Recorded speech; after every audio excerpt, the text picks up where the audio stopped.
Josias, a sua vez. Acho que nesse momento que a gente está vivendo, a comparação da economia com a saúde talvez seja a melhor analogia para entender o que está se passando. Alguém já disse que um paciente recolhido a uma cama de hospital é como um táxi estacionado com o taxímetro rodando. Foi mais ou menos isso que aconteceu com a economia brasileira submetida ao coronavírus. Mal comparando, é como se o PIB levado à UTI pela pandemia tivesse permanecido inerte, plugado a respiradores artificiais. E a conta do taxímetro, um taxímetro desgovernado, chegou na forma de uma recessão. Queda de 2,5% nos primeiros 3 meses do ano e um tombo de 9,7% no segundo trimestre em comparação com o primeiro.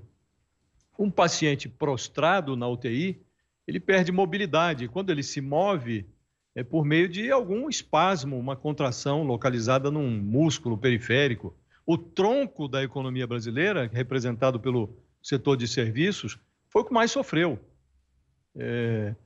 Previsível, porque comércio fechou, o turismo foi a praticamente zero, os restaurantes fecharam, sem número de atividades, tiveram que parar.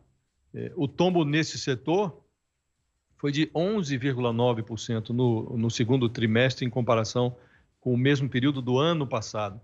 O resultado poderia ter sido pior, não fosse pelo auxílio emergencial de R$ 600 e pelos espasmos que sacudiram a economia nessa fase de letargia. Entre os músculos do paciente que se mantiveram em movimento, está o agronegócio, né?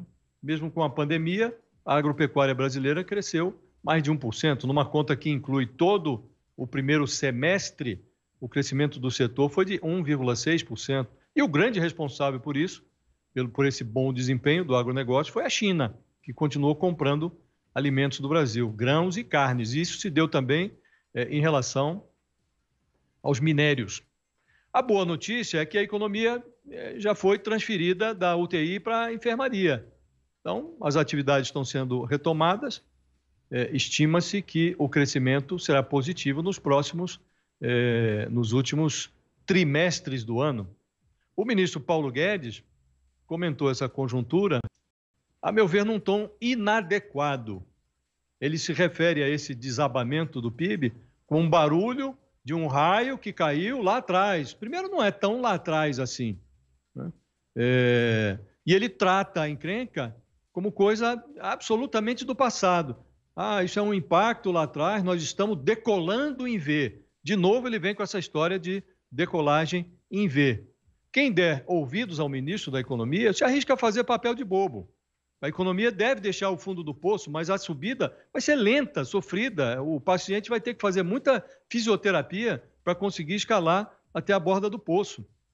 Sem investimentos, essa subida vai ser lenta. E não tem investimento. Não tem dinheiro para investimento público e o investimento privado não está aparecendo. Então, isso não tem nada a ver com o bate e volta que o ministro Paulo Guedes faz crer quando ele fala numa recuperação em V. Infelizmente, não será assim. Será uma coisa muito mais lenta do que o ministro da Economia faz supor. Infelizmente. Mas, enfim, é tocar o barco.